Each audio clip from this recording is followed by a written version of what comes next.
Nayabag na jud karon ang tao, kay magsigi na lang bidyo-bidyo. Bisag asang lugar kamo inter, tanang tao puros nagyud vlogger. Dunay uban ni kaon nagsagpo, ang paluod ilahang giantos. Ug naasay magpaluoy-luoy, magpahilak-hilak aron mo milyon views. Sanaong ikaw magpabaga, ang baba dapat di mo kaka. Dapat ready ka nga makwanggol sa imong pagka content creator. Balak inon kanila og iyabag, ipadayon lang imong pag-vlog.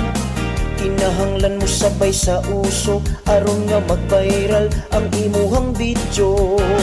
Ang uban mura nagnakatok, way buot nangihi sa Facebook.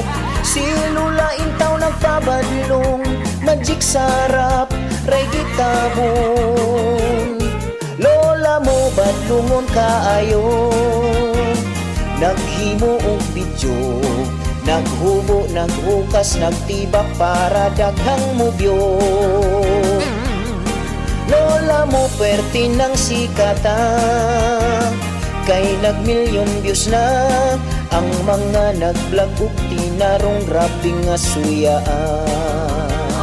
Dunay vlogger nga nagpamanidrak ug medyo gamay ra nga kantidad.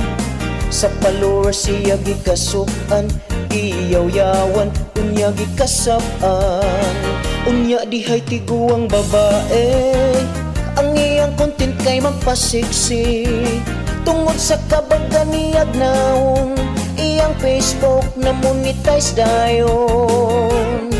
Lola mo badlungon kaayo, naghimo og video, naghubo, naghukas, nagtibak para daghang mo view.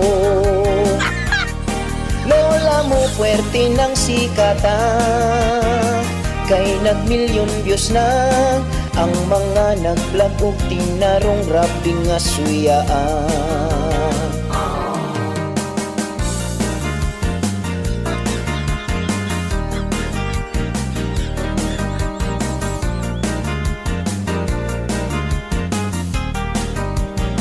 Sanaong ikaw magpabaga, ang baba dapat di mo kaka.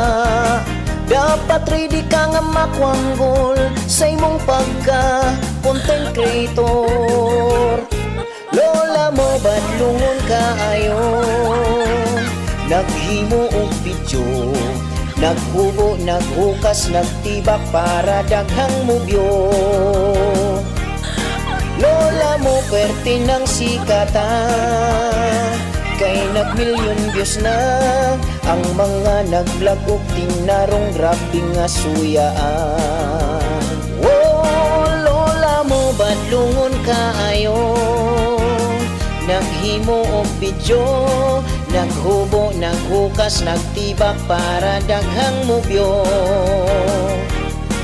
Lola mo pwerte ng sikata, kay nag-million views na ang mga nag-vlog ug tinarong grabe nga suyaan. Ang mga nag-vlog ug tinarong grabe nga suyaan. Kung video nga bastos mo viral hasta daw paitan.